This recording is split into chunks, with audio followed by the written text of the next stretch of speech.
Alors, on continue, s'il vous plaît. On passe à la question suivante.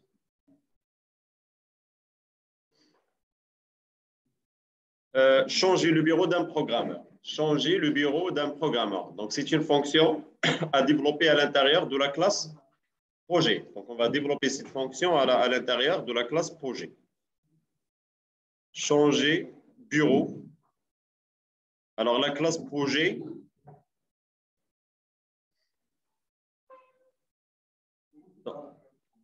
Oui. Ah, puisque nous allons modifier le bureau. Qui va modifier le bureau du programmeur? Donc, on est en train de gérer un projet, on est en train de gérer aussi les programmeurs et leur consommation de café. On a un tableau dans lequel les programmeurs sont stockés. Il faut parcourir ce tableau pour trouver d'abord le programmeur concerné. Et donc là, il faut une fonction qui va avoir comme paramètre l'ID du programmeur et aussi la nouvelle valeur du bureau. Et là, vous devez utiliser quoi? Il faut utiliser la fonction rechercher. On va utiliser la fonction rechercher pour vérifier d'abord si le programmeur existe. S'il existe, on va modifier son bureau. S'il n'existe pas, on va afficher un message d'erreur. Le programmeur dont l'ID, par exemple, 5 ou 6 ou X, n'existe pas. Oui.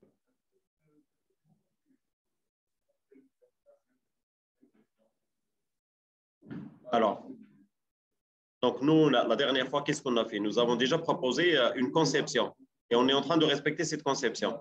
Et donc, vous, lors de la conception, si par exemple, vous mettez une méthode à l'intérieur d'une autre classe, à part donc, la classe projet, vous devez respecter cette conception. Vous devez développer la méthode à l'intérieur de cette classe. Ça dépend de la conception réalisée. Nous avons réalisé la dernière fois une conception dans laquelle il y avait comme méthode modifier bureau à l'intérieur de la classe projet. Et donc, public, void, modifier bureau. Alors, comme paramètre de cette méthode, nous allons modifier le bureau d'un programmeur, pas de tous les programmeurs. Donc, il faut l'ID du programmeur. Alors, int ID. Et puis, comme deuxième paramètre, là, je parle des données d'entrée de la fonction. Quel est le deuxième paramètre? La nouvelle valeur du bureau. La nouvelle valeur du bureau. Donc, int bureau. Ça, c'est le paramètre. On va utiliser la fonction rechercher. Voilà la fonction rechercher. Je vais prendre ce code, copier-coller. Int indice reçoit recherché. Et puis, si l'indice est différent de -1, on ne va pas afficher, on va modifier le bureau. Donc, PR de indice, point quoi? Point 7, bureau. L'utilisation de la méthode 7 bureau qui permet la modification de la valeur de la donnée privée bureau. Alors, et on passe le paramètre bureau. Else, on affiche le message, le programmeur est introuvable. Alors, on vérifie. À l'intérieur de gestion consommation de café, je ne vais pas afficher, mais je vais modifier, ou bien on affiche après la modification du bureau. Je vais modifier. Alors, avant l'affichage, on ne va pas afficher, mais juste modifier le bureau. Donc, prg.modifier bureau. On va modifier le bureau du programmeur qui a l'ID 20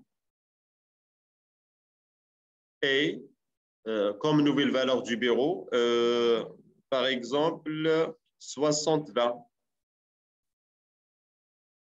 Est-ce que l'ID 20 existe? Nous avons ajouté combien de programmeurs? 3 programmeurs. L'ID s'incrémente automatiquement. Donc, il y aura comme ID 1, 2 et 3. Et l'ID 20? Non, n'existe pas. Alors, on lance l'exécution. Et nous a affiché le message programmeur introuvable. Maintenant, je vais modifier le bureau du programmeur qui a l'ID 2. Et qui est le programmeur qui a l'ID 2? C'est le programmeur Alami Ayman. Et donc, nous allons avoir, après l'affichage, à la place de 200, 620. On lance l'exécution. Alors, 620 pour le programmeur Alami Ayman.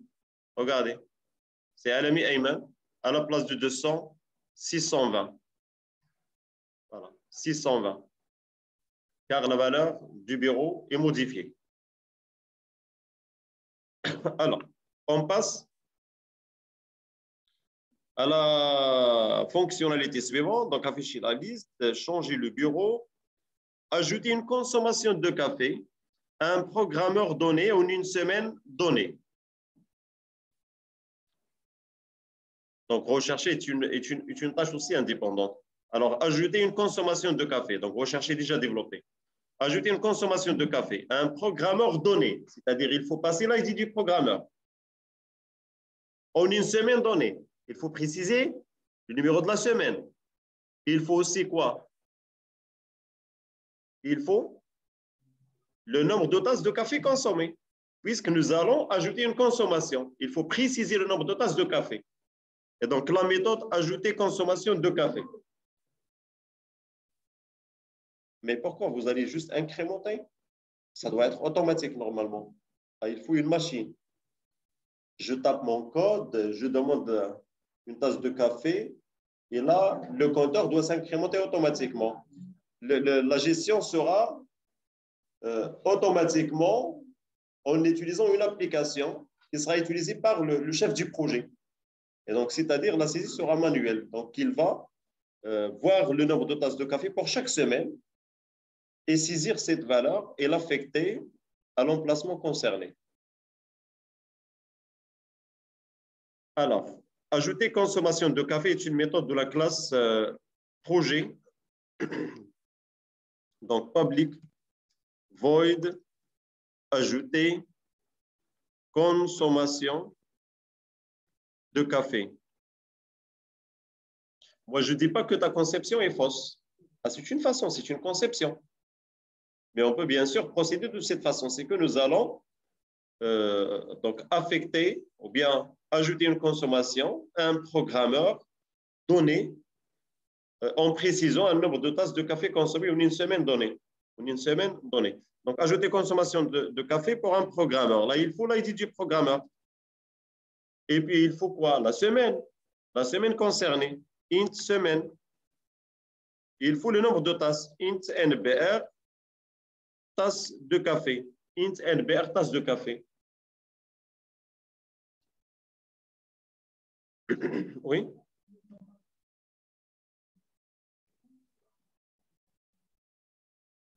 Est-ce qu'il y a déjà une fonctionnalité qui demande le calcul du nombre de... Voilà. Alors, afficher le nombre total. Voilà, en une semaine donnée. Voilà. Voilà. Et donc, ajouter consommation de café. Donc, ici, d'abord, il faut commencer par la recherche. On commence par la recherche. Regarde.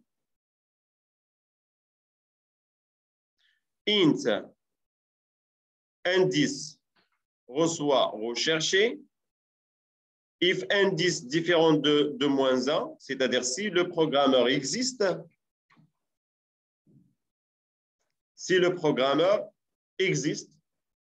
nous allons modifier sa consommation de semaine. Mais là, il faut vérifier. Est-ce que la semaine choisie est correcte?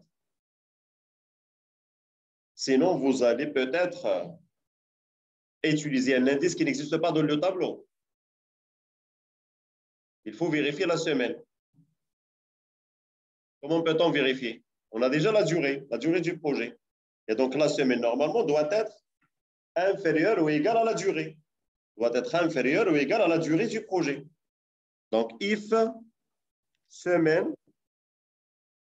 est inférieure ou égale à la durée du projet, donc pour la modification CC, CC n'est pas accessible directement. C'est un attribut de la classe programmeur. Et donc, PR, le tableau programmeur, des programmeurs, indice, point, CC. Donc, CC est accessible. Il n'est pas déclaré privé. Il est accessible. Mais si CC n'est pas accessible. Il faut utiliser set ou bien get. Il faut utiliser get pour y accéder. Et donc, point .cc, de quoi?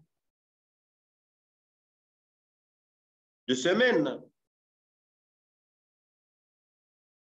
Si la semaine est 3, la consommation de café ici correspond à quel objet? À quel objet du tableau CC? Donc, si la durée est 3, c'est 2. C'est-à-dire, si la semaine est 3, donc c'est 2. Donc voilà, c'est semaine moins 1, pas durée, c'est semaine moins 1. C'est semaine moins 1. Et donc, semaine, on va utiliser semaine et pas semaine moins 1. On va utiliser semaine et pas semaine moins 1 et pas semaine. Semaine moins 1. Et donc, PR de indice, point CC de semaine moins 1, point 7, 7 quoi? Le nombre de tasses de café. Et on passe le nombre de tasses de café. Else, system.out.println.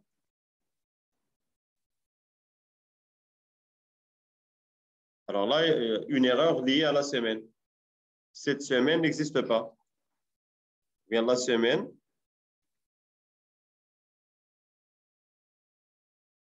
Plus semaine. Plus n'existe pas. N'existe pas. On vérifie. Allons à la classe gestion consommation de café. On ne va pas modifier le bureau. Nous allons ajouter une consommation de café par un programme. Donc, PRJ.ajouter PRJ. Alors, qu'est-ce qui se passe? Alors, PRJ. Voilà, ajouter consommation de café. Je passe l'ID, par exemple, 30. La semaine, par exemple, 5. Et le nombre de tasses, par exemple, 5 tasses de café ou 10 tasses de café. Par exemple, 12 tasses de café en une semaine.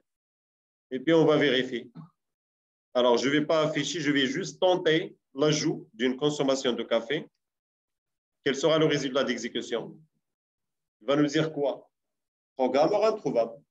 Car l'ID du programmeur est 30. Mais normalement, il va nous afficher programmeur introuvable. Pourquoi chercher la semaine? D'abord, un test sur le programmeur. La condition principale, c'est celle qui concerne le programmeur ou bien l'existence du programmeur. Alors, maintenant, un programmeur existe. C'est le programmeur qui a l'ID 3. Est-ce qu'on va avoir déjà un programmeur qui a l'ID 3? Nous avons ajouté combien de programmeurs? 3. Et donc, le dernier programmeur ajouté va avoir, voilà, la valeur 3 comme ID. Et puis, là, je demande, voilà, ici, l'ajout des consommations de café concernant la semaine 5. Est-ce que la semaine 5 existe? La semaine 5 dépasse la durée du projet qui est 3. La durée du projet est de 3 semaines. Et nous, on cherche à ajouter une consommation de café pour la 5e semaine. Alors, on vérifie. Il doit nous afficher un message d'erreur qui concerne la semaine. Donc, il a dit la semaine 5 n'existe pas. Voilà. Même la semaine 4, bien sûr. Alors, on vise la semaine numéro 1, la première semaine. On vérifie maintenant, on va afficher et on va vérifier. Et donc, ça concerne le 3e programmeur, c'est-à-dire le programmeur Slimani Anas. Regardez le programmeur Slimani Anas. Regardez la consommation de café pour la première semaine. La consommation de café pour la première semaine est de 12 tasses de café. Donc, ça concerne la première semaine. Alors, si vous voulez modifier la consommation, bien ajouter une consommation de café pour la semaine 2, regardez ici le résultat. Voilà, ça c'est la semaine 2. Pour la semaine 3, la même chose. Et voilà le résultat d'exécution, 12 tasses de café pour la 3e semaine. Pour les autres, toujours 0 tasses. 0 tasses de café. Alors, on passe à la suite. Afficher le nombre total de tasses de café consommées en une semaine donnée. Ajoutons d'abord une autre consommation pour un autre programmeur et qui va concerner aussi la semaine numéro 3. Ajouter consommation pour le programmeur qui est là, il dit 1. La semaine 3, je passe ici 8. Et donc, le total pour la semaine 3, il y a combien de tasses de café consommées? Combien? 20 tasses de café. Ajoutons une autre consommation. Le programmeur 2 cette fois, pour la semaine 3, il a consommé 5 tasses de café. Et donc, le total est de 25. Donc, nous allons réaliser une fonction qui permet de calculer le total de tasses de café, le nombre total de tasses de café consommées en une semaine donnée par tous les programmeurs. On va développer cette méthode à l'intérieur de la classe projet. Et donc, la fonction va retourner une valeur qui est le total, ou bien le nombre total de tasses de café consommées. Le nombre total de tasses de café consommées en une semaine donnée. Alors, public, à la place de void, int, NBR, total, tasses. Alors, NBR, total, tasses consommées en une semaine, par exemple, en une semaine donnée. Donc, NBR, total, tasses consommées en une semaine donnée. Qu'est-ce qu'il faut passer comme paramètre à cette méthode? La semaine. Et nous allons calculer le total de consommation. Semaine.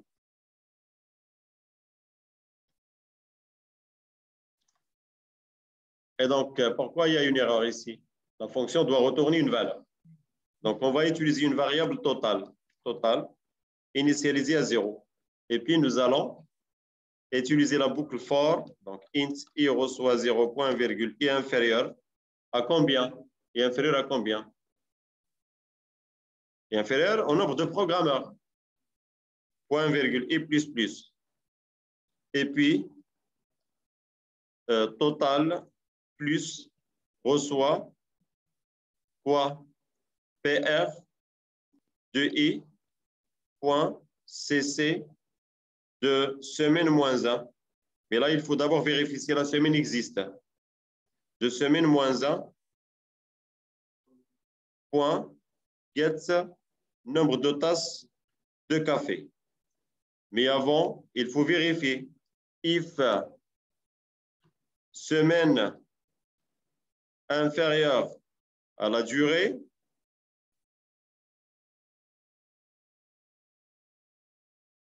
on calcule la somme et puis on renvoie. Donc là, ça doit être ici normalement. Voilà, ça doit être ici, pas à l'intérieur de la boucle. Une semaine inférieure à la durée, la boucle for. Sinon, nous allons retourner 0. Sinon, nous allons retourner 0. Et ce n'est pas la peine d'afficher le message erreur. On va retourner 0. Ou bien, si vous voulez, on peut afficher un message d'erreur ici. Alors, else. Else, et on affiche le message la semaine. Voilà, else, system.out.println. La semaine n'existe pas. On vérifie maintenant à l'intérieur de gestion consommation de café. On va afficher. Donc, on affiche ici system.out.println le total de consommation de café et bien, donc là, on ajoute de café pour la semaine. Quelle semaine? Nous allons choisir la semaine 3. Pour la semaine 3. Et donc, plus ici, PRJ, point total, ou bien donc point NBR, total de tasses de café consommées. La semaine 3, pour l'appel, voilà. PRJ, point NBR, total de tasses de café consommées en une semaine, bien pendant la semaine numéro 3. Alors, on lance l'exécution maintenant. Il y a combien de tasses de café qui sont consommées pendant la semaine 3 et 25? Voilà. Donc, il y a 12 plus 8 plus 5. Nous allons afficher les informations et aussi le nombre total de tasses de café. Le total de consommation de café pour la semaine 3, il nous a dit 0. Il a dit la semaine 3 n'existe pas. Et pourquoi la semaine 3 n'existe pas? Allons voir, allons vérifier.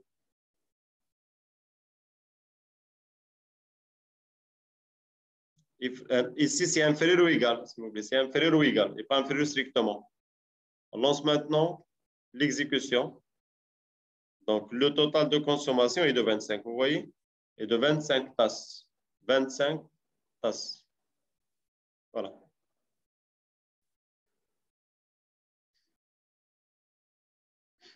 Alors,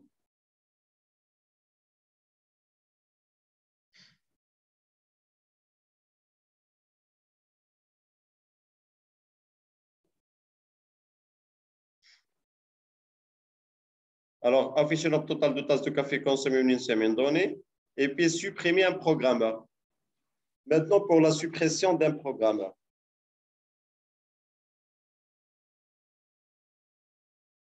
Et donc, supprimer un programmeur.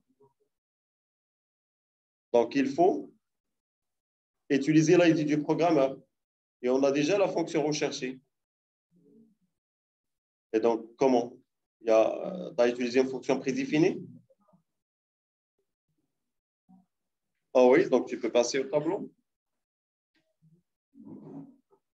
Alors, on continue. Donc là, nous allons supprimer un programmeur.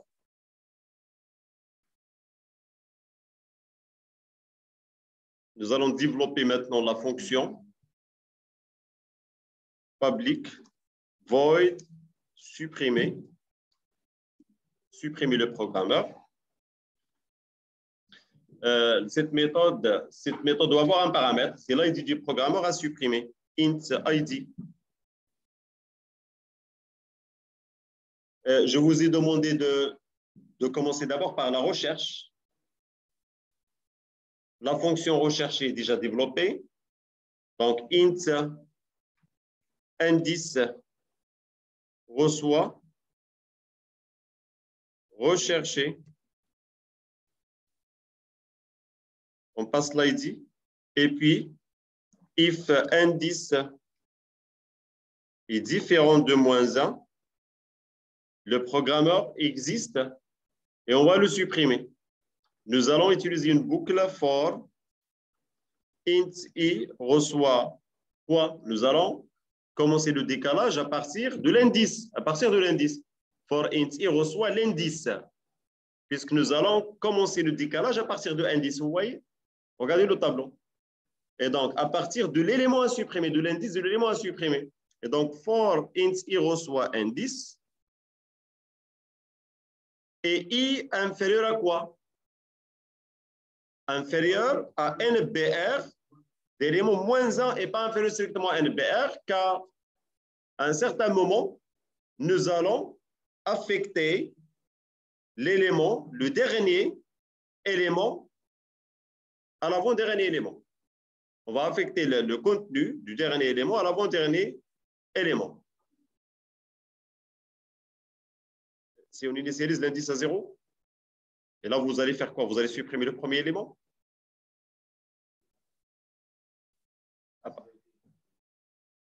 L'indice égal à quoi? L'indice ou le compteur i? Le compteur i, parce qu'il y a ici la variable indice. Si l'indice commence, à partir de quelle valeur? Tu parles de i.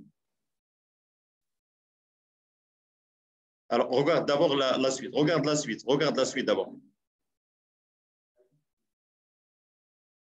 À -1. Oui. D'accord, oui. Donc, ce n'est pas l'ID qui est égal à la position. L'ID. Non, ce n'est pas l'ID. Donc ici, on a l'indice. L'indice représente la position de l'élément dans le tableau. Ça, c'est l'indice, la position de l'élément dans le tableau, s'il existe. C'est-à-dire la position donc de 0 jusqu'à NBR-1. Et l'ID, c'est l'identificateur du programmeur. Et donc, la méthode recherchée permet d'effectuer la recherche. Il renvoie -1 si l'élément n'existe pas, donc le programmeur n'existe pas. Et l'indice, c'est-à-dire sa position, la position du programmeur dans le tableau, s'il existe. Et donc, if indice est différent de -1, for int i reçoit indice, i inférieur à NBR-1, point virgule i plus plus, et puis ce que vous m'avez proposé, c'est PR de i reçoit PR de i plus 1. C'est le principe qui est expliqué par votre collègue dans le tableau. Il a dit, nous allons remplacer l'élément à supprimer par l'élément suivant. Et le suivant par l'élément suivant. Et ainsi de suite. Donc, à un certain moment, nous allons arriver à la fin du tableau. Et quel est l'indice du dernier élément? Donc, si on utilise ici NBR, quel sera le dernier élément? Quelle sera la dernière valeur de la variable i? De la variable i sera NBR-1. Et donc là, nous allons faire quoi ici? PR de NBR-1 égale à PR de NBR. Est-ce que NBR existe? L'indice NBR dans le tableau? Non, il n'existe pas. Le dernier indice, c'est NBR-1. C'est un tableau de NBR éléments, c'est-à-dire de 0 jusqu'à NBR-1. Et donc, c'est pour cette raison, nous avons choisi la condition NBR-1.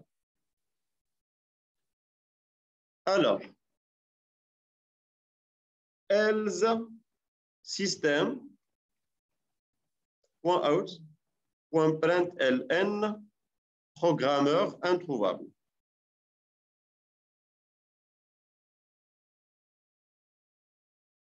Programmeur introuvable.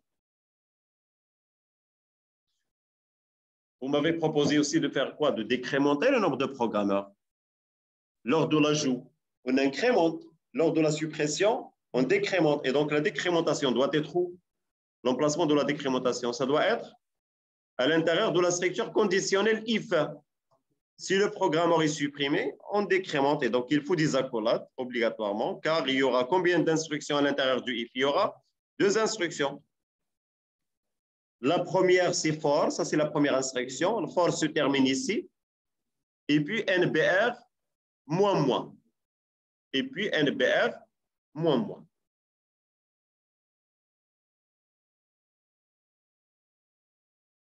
Alors, on vérifie la suppression, s'il vous plaît. On vérifie la suppression.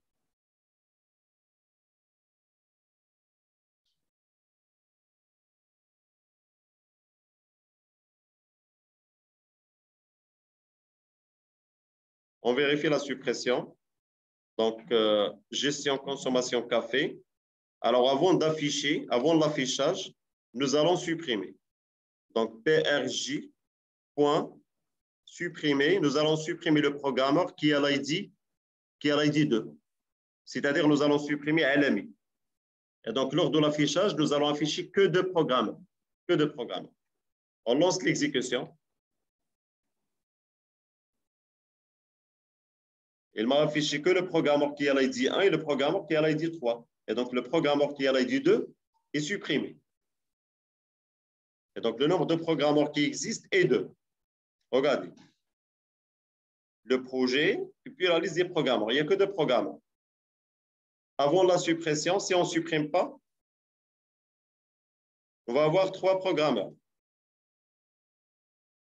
Il y a 3. Donc, ID 2, ID 1 et ID 3. 3 programmeurs. Voilà. Ça, c'est pour la suppression. Alors, si vous voulez modifier ce code, donc il y a la possibilité d'utiliser cette instruction ici. Regardez. Je peux mettre cette instruction ici. Virgule. Et là, qu'est-ce que je dois faire?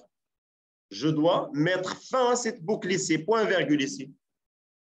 La boucle se termine ici.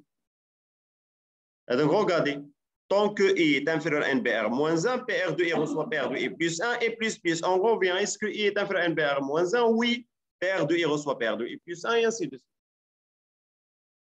Ça, c'est la même chose. Mais avec point-virgule à la fin. Donc, avant, il y avait cette proposition de code. La boucle se termine ici. Là, on va mettre la fin à la boucle ici. Juste après, for directement. Point virgule. On vérifie. On supprime un enregistrement, on supprime un programmeur et on affiche le résultat. Regardez le résultat d'affichage, il n'y a que 2 programmeurs. Il n'y a que 2 programmeurs. Donc, il s'agit de la même chose. J'ai juste modifié les emplacements. Alors, ça, c'est pour la classe toujours projet. On passe à la question suivante. Afficher pour une semaine donnée la liste des programmeurs triés dans l'ordre décroissant selon le nombre de tasses consommées. Donc, c'est-à-dire, au lieu d'afficher 1, 2, 3, il faut trier le tableau. C'est-à-dire, je peux commencer par le programmeur qui a l'ID 3, ou bien 2, ou bien 1. Donc, ça dépend. Et donc, ici, le tri selon le mode décroissant. Décroissant de quoi? Du nombre de tasses consommées. Et ça concerne une semaine donnée. Donc là, je vais développer une fonction qui permet de fournir le nombre de tasses consommées en une semaine donnée. On peut la développer, le nombre de tasses consommées par un programmeur en une semaine donnée. On va ajouter cette méthode à l'intérieur de la classe, ou bien ce n'est pas la peine, donc on peut ne pas utiliser cette méthode. Alors, utilisons donc l'algorithme de la dernière fois que nous avons utilisé lors de la réalisation du TP de PHP. Et la prochaine fois, je vais vous demander d'utiliser un autre algorithme. Ça, c'est la fonction prédéfinie. Oui, il y a la méthode sort prédéfinie. Il faut d'autres choses à développer. On ne peut pas l'utiliser directement. Car le tableau, ce n'est pas un tableau des entiers. C'est un tableau d'objets. Donc, il faut un comparateur. Et donc là, il faut implémenter l'interface. Voilà. Et il faut redéfinir la méthode sort. Il faut une redéfinition de cette méthode pour comparer le nombre de tasses de café.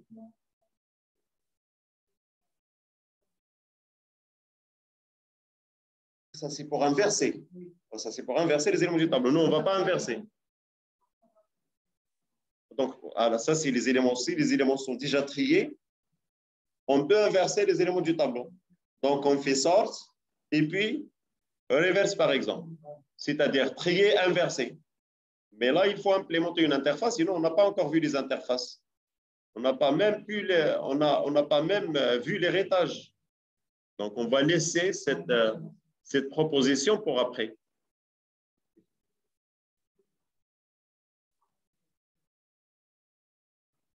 Oui, donc, qu'est-ce qu'il a dit? Voilà, tu tries et puis tu inverses pour avoir l'ordre décroissant. Voilà. Alors, on développe la fonction trier. Donc, public void trier. Bien, tri programmeur. Selon leur consommation de café en une semaine donnée. Donc, int semaine. Nous allons utiliser deux boucles, int ou bien donc int, si vous voulez, i virgule j. Et puis, for, on aura besoin d'une variable auxiliaire temporaire, programmeur, TMP. For, i reçoit 0,i inférieur à NBR, point virgule i plus plus, et puis for, j reçoit i plus 1 point virgule J inférieur à NBR, point virgule J plus plus, et puis if, oui? Non, il y a deux boucles ici, il n'y a pas une seule boucle. Non, non, non, non. Deux boucles là. Pour l'opération de la dernière fois. Alors, là, c'est pour cet algorithme de tri. Mais il y a une autre façon. Donc, après, on va voir, une autre façon. Ça, c'est le tri simple. Voilà. Non, ça, ce n'est pas le tri à but. Donc, pour le tri à but, peut-être, toi, tu as utilisé le tri à but. Alors, if, c'est un algorithme de tri très classique. Donc, je ne dis pas que c'est le meilleur algorithme. Et après, bien sûr, il y a plusieurs algorithmes de tri. Il y a le tri rapide, il y a le tri arbre, il y a le tri par sélection, il y a le tri par insertion, il y a le tri de fusion, il y a le tri à bulles, et ainsi de suite. Il y en a plusieurs. Alors, if PR de I, if PR de I, point CC de semaine, mais bien sûr, il faut vérifier d'abord la semaine, de semaine moins 1, point, get le nombre de tasses de café. Alors, le trait décroissant. Et donc, le trait décroissant, s'il est inférieur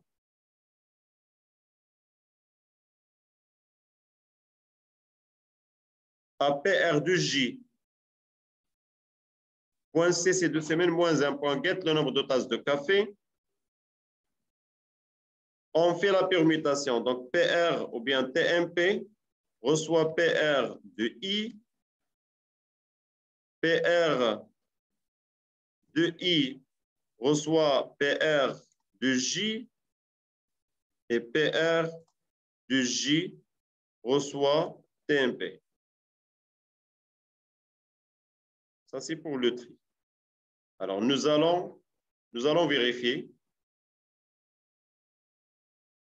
Alors, d'abord, trier. Donc, ici, regardez. 12, 8, 5, on va modifier. Donc, à la place de 12, par exemple, ici 5, ici 8, ici 2, et ici 20. Donc, il doit commencer par... Donc, ici, il doit commencer normalement par quel programmeur? Par le programmeur numéro 2. Et puis le programmeur 3. Et puis le programmeur 1. Vous voyez? Alors, PRJ, point, trier. La semaine 3. Et puis on affiche. Donc, il doit commencer par le programmeur 2. Et puis le programmeur 3. Et puis le programmeur 1. Donc, 2, 3, 1. On affiche. 2, 3, 1.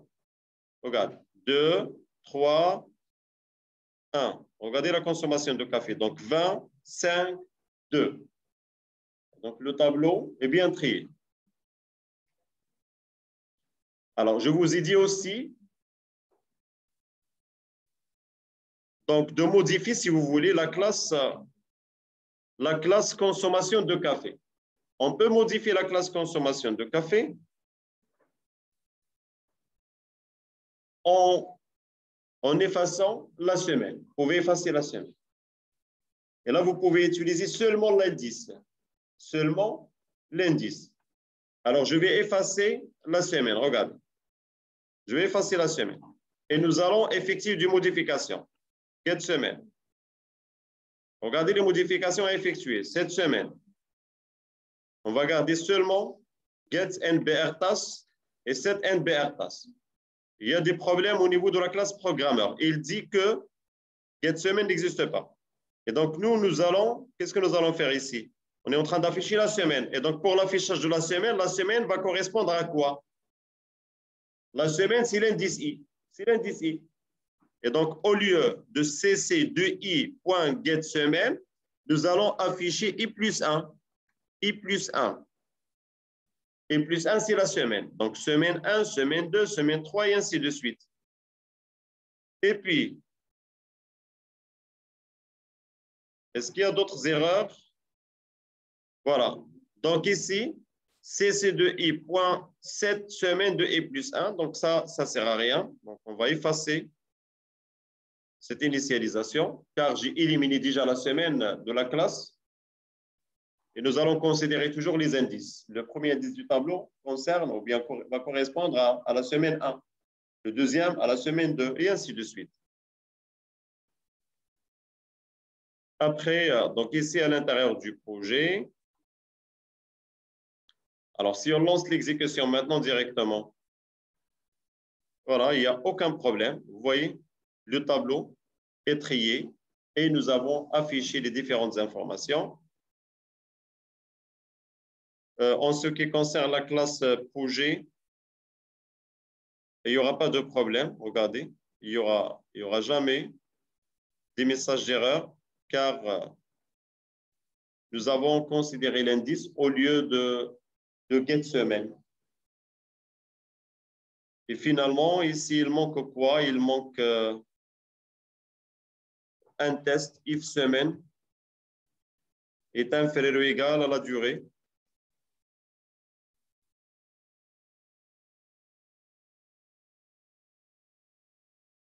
Et puis else system.out.println la semaine plus semaine plus n'existe pas. N'existe pas.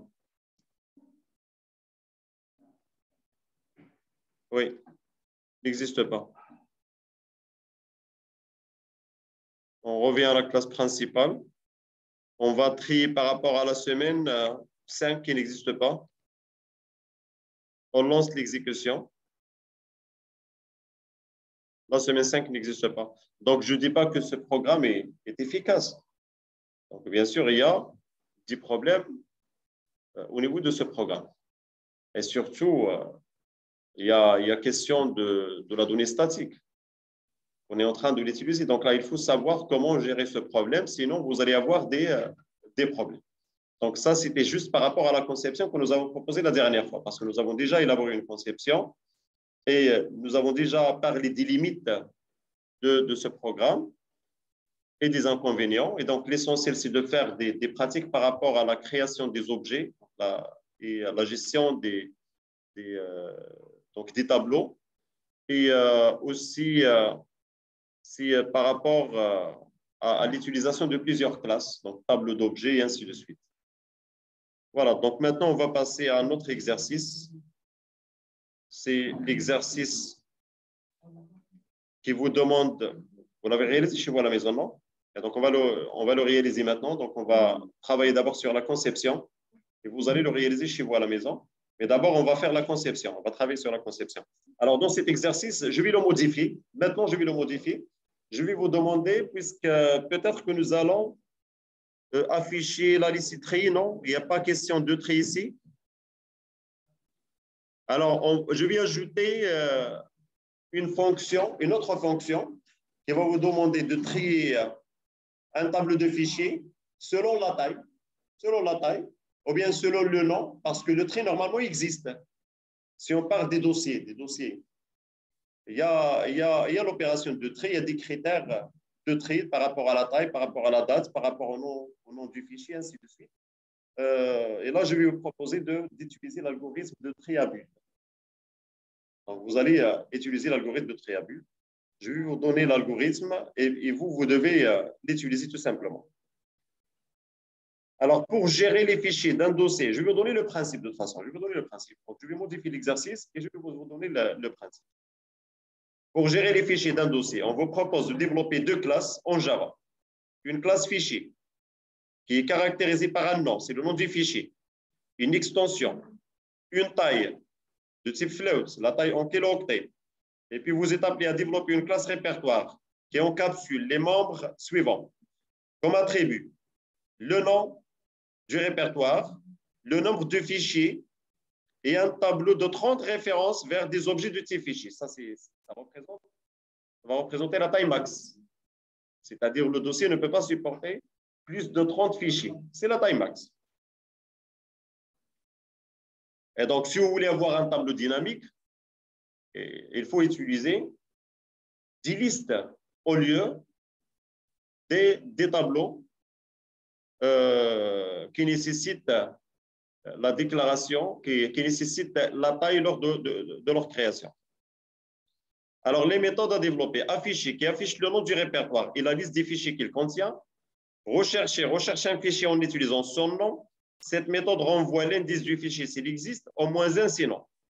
Ajouter, insère un fichier à la fin du tableau. Donc, insérer, ajouter, insère un fichier à la fin du tableau. Rechercher, affiche les fichiers qui portent l'extension PDF. Supprimer, enlève un fichier du tableau en utilisant son nom. Renommer, modifier le nom d'un fichier. Modifie la taille d'un fichier. Get taille, fournit la taille d'un répertoire en mégaoctets. C'est la taille d'un répertoire. C'est-à-dire que vous devez calculer la somme des tailles du fichier et il faut fournir la taille en mégaoctets et pas en kilooctets. Vous êtes appelé à définir ici la structure de chaque classe, fichier, répertoire et développer les méthodes qu'elle contient. Je vais ajouter une autre question. Je vais vous demander de trier le tableau. Le tableau de fichiers, bien sûr. Donc là, le critère sera la taille.